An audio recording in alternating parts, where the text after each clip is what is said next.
tentang kehati-hatian.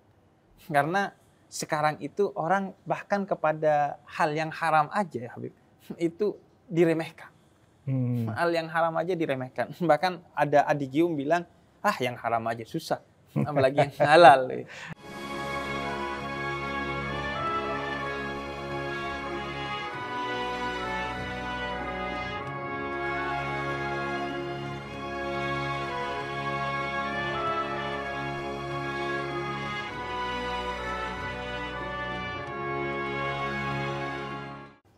Assalamualaikum warahmatullahi wabarakatuh. Kali ini kita bertamu ke Yayasan Al-Fahriyah pimpinan Habib Jindan bin Novel bin Salim bin Jindan, karena udah lama gak mendapatkan nasihat dari Habib Jindan. Karena itu kita sekarang akan minta beberapa nasihat kepada Habib. Habib, assalamualaikum. Waalaikumsalam warahmatullahi wabarakatuh. Sehat Habib? Alhamdulillah. Alhamdulillah. Habib, setelah kita gak bikin video lama nih, banyak kemudian Habib anak-anak muda yang pengen dapat beberapa hal Habib dari antum. Mungkin dari berbagai perspektif sudah ditonton oleh mereka, tapi kita ingin dapatkan perspektif dari antum. Khususnya yang pertama adalah tentang jalan yang dipilih oleh para habaib Habib. Dari Tarim, Hadramut, Yaman sana Habib. Yang kemudian ini yang ingin kita ketahui, apa yang disebut dengan Thariqah Alawiyah.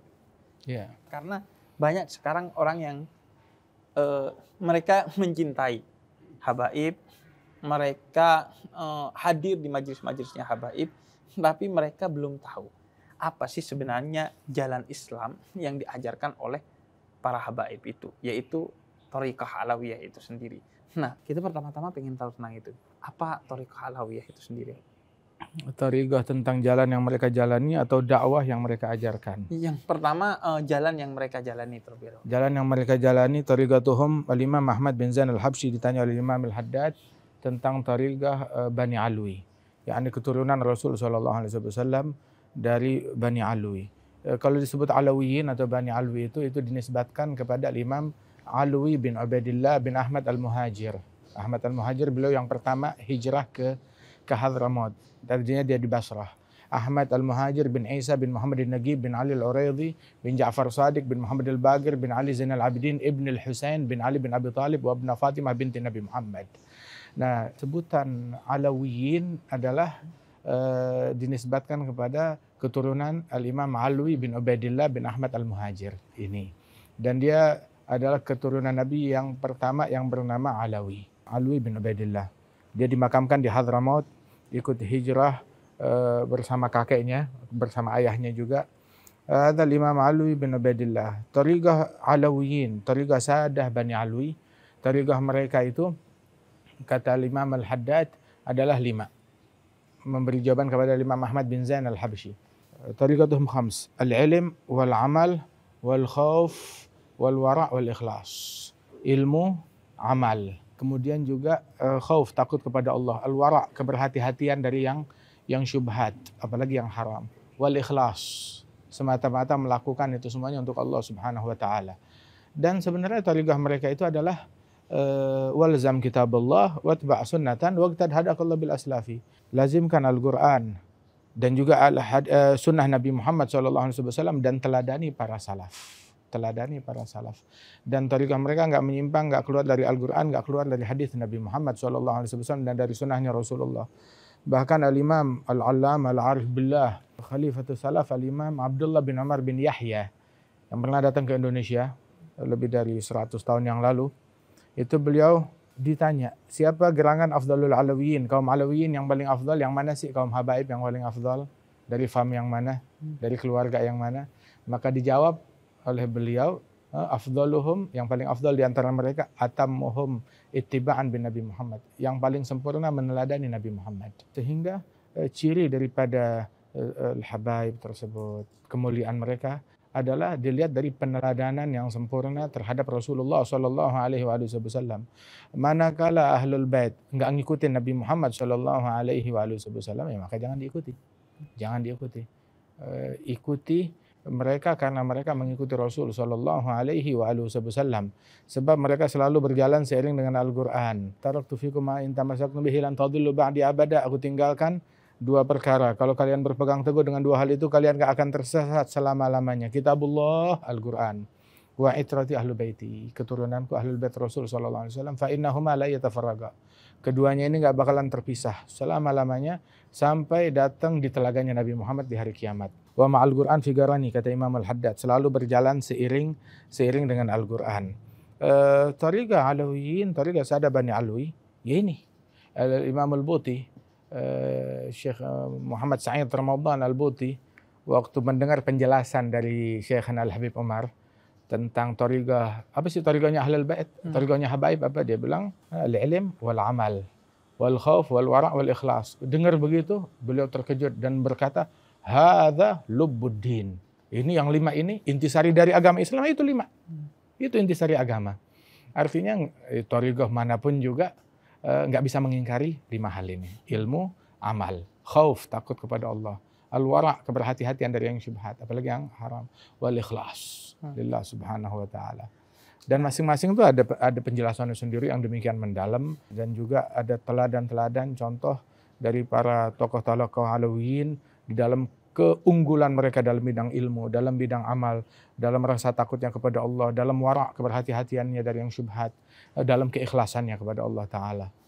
Yang lebih gamblang menjelaskan ini dibukukan, banyak buku sih sebenarnya, tetapi di antara hal yang lebih sistematik menjelaskan ini dijelaskan oleh Habib Zain bin Ibrahim bin Sumaid, masih hidup orangnya, mudah-mudahan panjang umur, sehat afiah di Madinah Al-Munawwarah, guru kami, ulama besar. Beliau ini Habib Zain ada buat kitab namanya Al-Manhaj As-Sawi fi Tariqah Sadah Bani Alwi.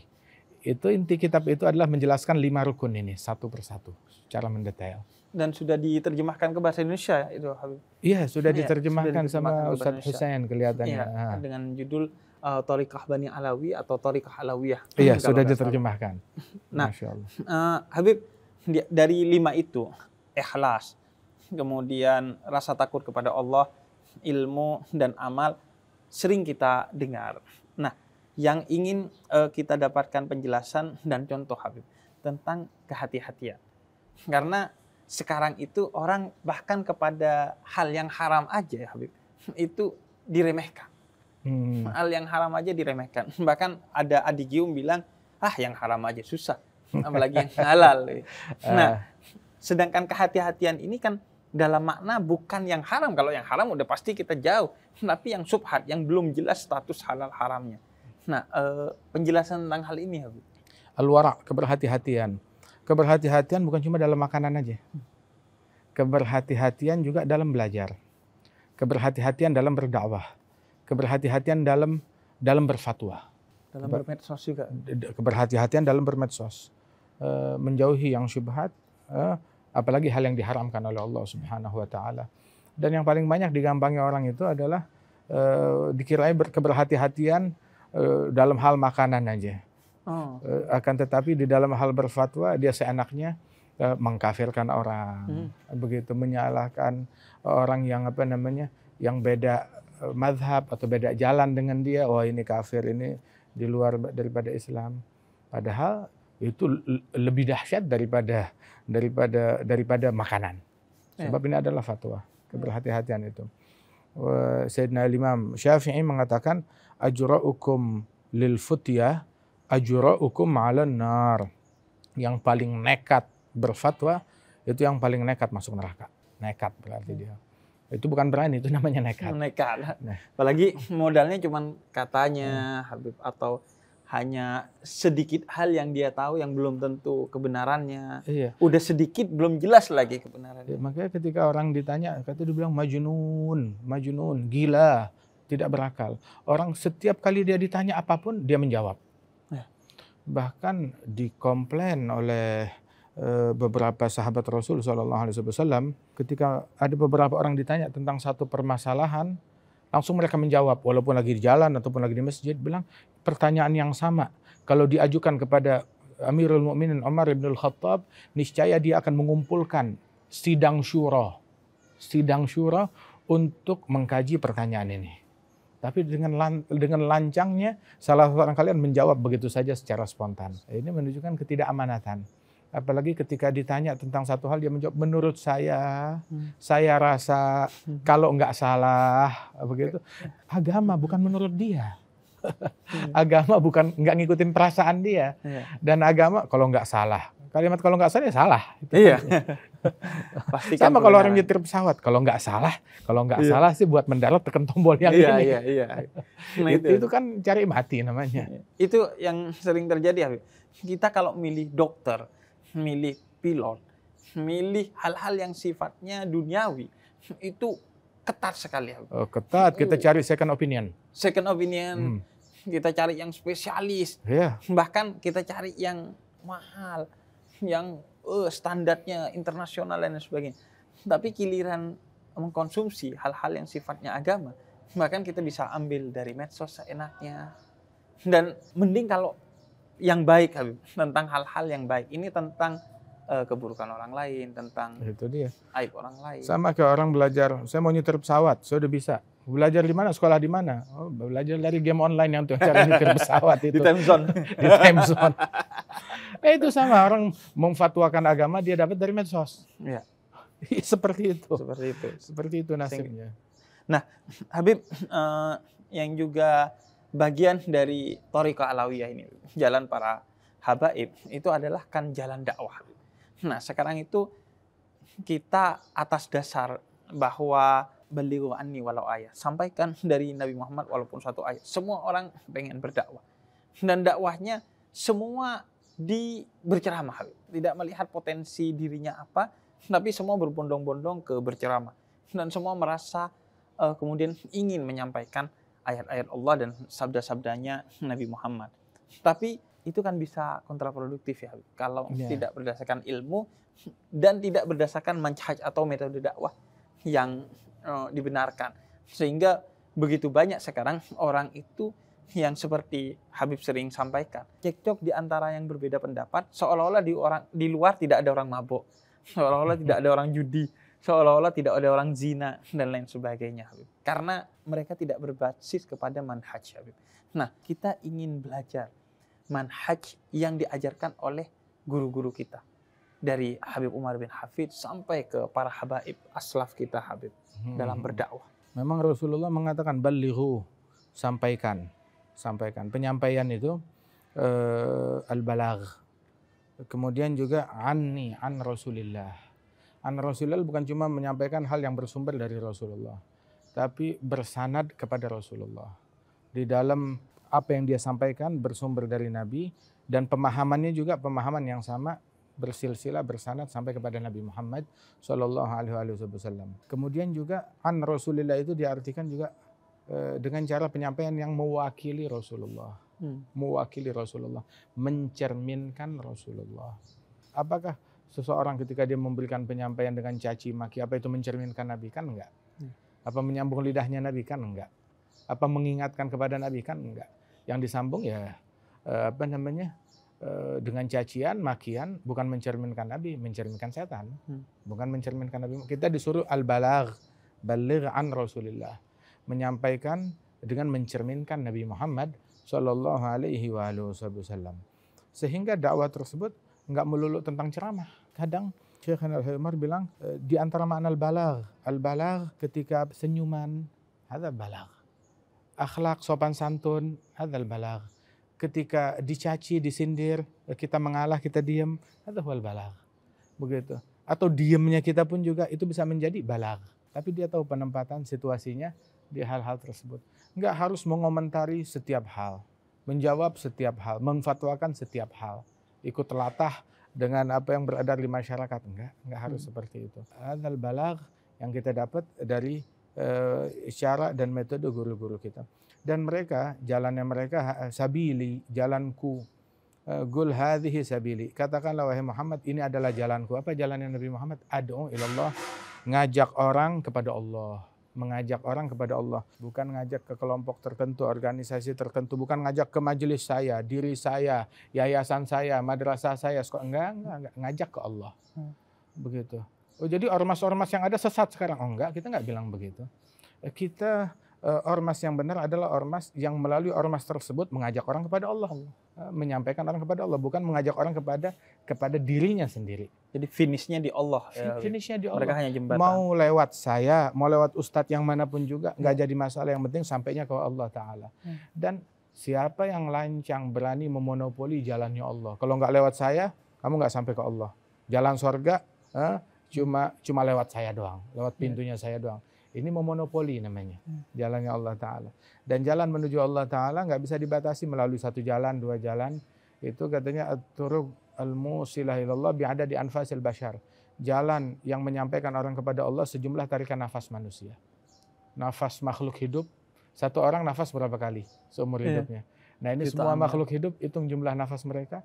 Nah jalan menuju Allah sejumlah nafas makhluk hidup tersebut. Turuquhu bi'adadil anfasi.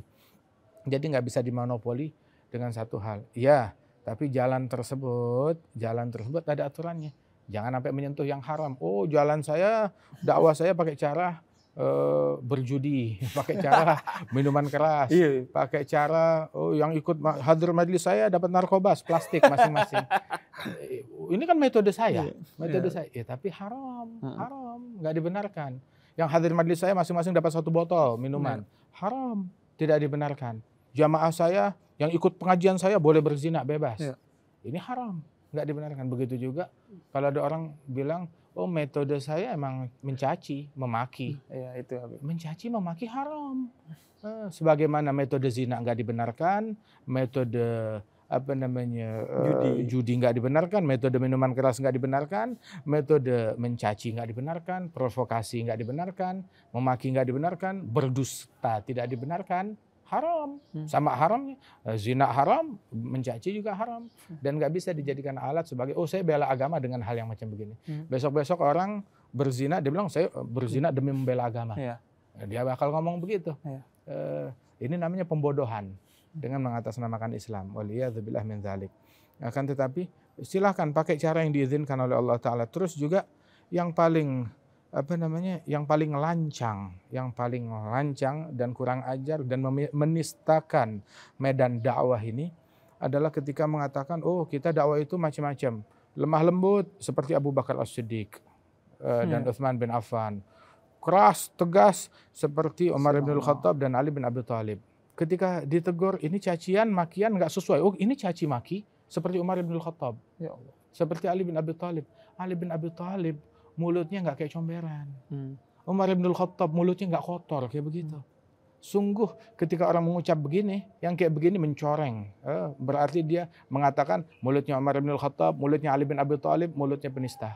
Mulut kotor, mulut busuk sama seperti dia. Waliyadzubillah min dzalik. Ketegasan Umar bin Al-Khattab dan Ali bin Abi Thalib dan Abu Bakar dan Utsman nggak ada hubungan dengan cacian dengan makian. Cacian dan makian tidak mewakili Ali bin Abi Thalib. Cacian, makian, provokasi tidak mewakili Umar bin Al-Khattab. Cacian, makian, provokasi enggak mewakili Abu Bakar, Umar, Utsman, Ali, dan tidak mewakili Nabi Muhammad. Tapi kita tahu siapa yang terwakili dengan cacian dan makian? Syaitan dan iblis. Syaitan dan iblis. Nah dia jangan menamakan syaitan iblisnya Ali bin Abi Thalib. Begitu. Dia kasih mewakili syaitan dan iblisnya, terus dikasih label nama Umar bin Al-Khattab, Ali bin Abi Thalib. Dia jual nama Ali bin Abi Thalib lah. Ali bin Abi Thalib kapan mencaci? Kapan memaki? Begitu juga Wali Songo kapan mencaci, kapan memaki. Begitu juga Nabi Muhammad SAW kapan mencaci, kapan memaki. Bahkan tidak terhadap orang kafir harbi pun nggak dicaci, nggak dimaki oleh Rasulullah SAW. Walaupun seberapa besar gangguan yang dihadapi oleh Nabi Muhammad. Diperangi, disuruh melaknat, bilang saya nggak diutus sebagai tukang laknat, tukang caci maki, saya diutus rahmatan lil alamin. Misi rahmatnya itu nggak melupakan. Sering kita bilang, tahu gak kenapa orang dulu banyak yang masuk Islam di tangan mereka? Orang sekarang sedikit orang masuk Islam di tangan mereka. Sebab Wali Songo ketika datang ke sini, orang dulu ketika datang ke Indonesia, melihat orang-orang yang beda agama itu adalah saudara saya yang perlu dibimbing. Tapi orang sekarang ngelihat orang yang beda, jangankan beda agama, beda apapun dianggap ini musuh saya. Jadi udah mengambil ancang-ancang musuh. Begitu. Tapi kalau orang dulu udah ngambil ancang-ancang, ini saudara saya, mesti saya selamatin. Sehingga orang mau berasa, aura itu tuh berasa. Tapi kalau dari awalnya udah aura permusuhan, udah ambil kuda-kuda permusuhan, orang berasa hal yang semacam begitu. Bagaimana orang mau masuk Islam? Mau mendekat kepada agama Islam, agama yang ngajarin untuk memusuhi diri orang-orang semacam dia, keluarganya, ibunya, bapaknya, bagaimana? Tapi lihat, Islam versi Nabi Muhammad. Islam versi Nabi Muhammad ngajak orang masuk Islam, tetap sambung silaturahmi kamu ya. Tetap jangan putuskan silaturahmi, tetap bakti kepada ibu bapak, tetap diajarkan kayak begitu. Itu Islam versinya Nabi Muhammad SAW. Nah, Habib, memang itulah yang banyak terjadi di masyarakat kita sekarang, Habib. Misalnya, Habib ya, kerudung, Habib. Itu data-data yang ada menyebutkan mayoritas perempuan di Indonesia yang muslimah itu berkerudung, Habib. Sudah. Alhamdulillah. 90% lebih mereka berkerudung. Kemudian majelis-majelis sekarang begitu banyak, Habib. Kemudian masjid begitu banyak, musholla begitu banyak. Semua fasilitas untuk dakwah itu begitu banyaknya, Habib. Tapi problemnya kemudian sebagian orang, khususnya anak muda, itu mengalami trauma kepada agama karena ketika mereka mencoba masuk ke agama secara perlahan-lahan, sebagaimana gerakan hati mereka, itu kayak terus dituntut, Habib. Secara serampangan. Udah berkerudung misalnya, oh ini kurang kerudungnya, harusnya begitu, harusnya begini. Kemudian udah begini dan begitu, oh harusnya begitu, ini lagi, itu lagi, oh harusnya pakaiannya begitu. Artinya mereka tidak menghargai tobatnya seseorang, Habib. Sehingga tobat itu harus langsung drastis, Habib. Nah, kita ingin belajar tentang ini, Habib, karena tantangannya justru di sana, Habib. Kalau ngajak orang yang belum agar masuk relatif mudah, Habib, itu. Program login Al-Fagir itu gampang, doh. Kalau login tuh ngajakin orang masuk login simple, gampang. Kita kadang kalau di internet mau login satu hal, kalau ribet malas login. Nah, ya. Nah, yang kedua, mendaftarnya tuh malas. Yang tantangannya, Habib, ini, Habib, kalau udah masuk, kemudian melihat pemandangan yang buruk di dalam, sehingga mereka keluar lagi. Nah, untuk ngajak masuk lagi itu yang susah, karena mereka sudah sempat masuk dan menganggap, wah, kok begini. Nah, bagaimana kita bersikap dalam hal ini? Iya, masuk, jangan sampai salah habitat, diberikan habitat yang benar, yang baik, begitu, yang moderat. Subhanallah, Islam ini indah. Dan Islam itu manis, iman itu manis. Dan ketika kemanisannya dirasakan oleh hati sanubari seseorang, maka nggak ada yang nggak suka. Semua pasti suka. Sehingga ketika kalau ada orang keluar lagi dari Islam, jangan-jangan dia salah makan, begitu, salah resep, muntah, dia muntah, begitu. Jadi harus teliti habitat mana yang dia ini kan. Sebenarnya Islam nggak menuntut banyak, yang dituntut cuma tuntutan Islam terhadap orang-orang yang non Muslim, begitu. Ketika mereka mau masuk, nggak nuntut banyak, cuma 2 kalimat. Asyhadu an la ilaha illallah, asyhadu anna Muhammadar Rasulullah, itu saja. Itu saja yang dituntut. Nanti setelah kalimat itu diucapkan, begitu, baru kewajiban sholat. Kalau sudah tiba waktunya sholat. Begitu juga kewajiban puasa, kalau sudah tiba waktunya puasa. Kewajiban zakat, jika memang dia termasuk kategori orang yang wajib zakat. Dan zakat nggak berat, sama sekali tidak ada beratnya sama sekali. Zakat itu simpel. Dan zakat nggak bikin miskin, bikin kaya, bikin berkah. Iya. Yang bikin miskin judi. Yang bikin miskin. Tapi malah enteng orang itu. Itu dia. Ada dulu satu orang datang ke satu ulama, bilang saya mau masuk Islam. Oh ya, silahkan. Tapi saya nggak mau sembahyang. Ulama itu bilang, oh nggak bisa, nggak diterima Islamnya. Ya udah nggak mau, dia nggak jadi masuk Islam. Akhirnya datang lagi, tertarik keinginannya akan Islam. Datang ke satu ustadz, Syekh, saya mau masuk Islam. Tapi saya nggak mau sembahyang. Boleh nggak? Saya masuk Islam tapi saya nggak sembahyang. Boleh. Boleh. Betul. Boleh. Sudah. Terus apa yang harus dilakukan? Syahadat. Yaudah, dia 2 kalimat syahadat. Setelah 2 kalimat syahadat dia tanya, betul nggak harus sembahyang? Begitu. Sama sekali. Islam saya sah walaupun saya nggak sembahyang. Ya sah Islamnya. Tapi kalau mau sembahyang, begitu, besok kita lebaran, Id. Idul Fitri, Idul Adha. Idul Fitri atau Idul Adha. Kamu mau sembahyang besok? Oh ya sudah, saya mau ikut. Dia ikutan belajar caranya sembahyang, ikut sembahyang Id, lihat orang takbiran, pakai baju baru, dia ngelihat gitu senang. Habis lebaran datang ke rumah ustadznya itu, silaturahmi, minal aidin. Kemudian ustadz ternyata enak itu sembahyang. Ada lagi gak? Kapan lagi? Masa mesti nunggu setahun lagi? Bilang ada, kapan? Nanti siang zuhur Jumatan. Oh ya. Dia ikut Jumatan, enak, senang lihat orang Jumatan. Datang lagi keesokan hari, ustadz ada lagi gak seperti ini? Ada. Zuhur, asar, maghrib, isya. Hingga akhirnya dia merasa lezat dengan hal itu semua. Dia bilang, Kenapa kok kamu mengizinkan dia masuk Islam walaupun dia bilang mengajukan syarat dia nggak mau sembahyang? Tuntutan pertama adalah masuk Islam. Sebab dosa kekufuran lebih besar daripada dosa ninggalin sholat. Yang penting kita evakuasi dia dulu dari neraka. Kekufuran. Begitu dari kekufuran menuju keislaman. Terus penyakit dia ninggalin sholat ini ntar bisa kita perbaiki. Iya. Kita kasih dosisnya sedikit demi sedikit. Kadang orang kalau dikasih dosis full begitu, walaupun dosisnya dibenarkan, tapi kan kadang beda dosis buat anak kecil sama dosis buat orang dewasa. Dosis buat wanita hamil aja juga aturannya beda lagi. Betul. Buat wanita menyusui aja aturannya beda lagi. Seperti infus, Habib. Infus itu kalau diminum kan justru buruk, Habib. Justru harus setetes demi setetes. Harus tetes demi tetes. Nggak bisa langsung langsung diminum semuanya. biar cepat. Nah itu yang ini Habib. Hikmah ini diajarin oleh Nabi Muhammad SAW. Ada fil Bukhari, satu orang Nabi cerita zaman Bani Israel, ada orang sudah membunuh 99 nyawa. Ada keinginan ingin taubat. Dia nanya, siapa orang yang paling alim di kampung ini? Fulan. Datang ke kampung itu, dia tanya, Fulan nanti orang paling alim? Iya. Kalau saya udah membunuh 99 nyawa, masih bisa taubat gak? Dengar begitu, ini ustadznya kalap. Wah, gak ada taubat buatmu. Karena udah 99. Gak ada taubat buatmu. Kamu gak bakal diampuni. Enak banget. Dengar begitu, ya sudahlah. Genapin deh jadi 100. Ustadznya dibunuh. Ini Nabi cerita fil Bukhari. Hingga nggak berapa lama kemudian timbul lagi keinginan ingin taubat. Datang siapa orang paling alim di kampung ini? Bilang Fulan, disampir, ya Syekh. Kalau saya mau taubat masih bisa gak? Saya udah bunuh 100 nyawa. Dia bilang bisa. Betul bisa. Tapi bagaimana caranya? Diajarin cara. Caranya ini kamu begini karena lingkungan. Pindah dari lingkungan kamu ke habitat yang lebih baik. Diaturkan. Hingga akhirnya ketika dia pindah dari habitatnya di tengah jalan dia meninggal dunia.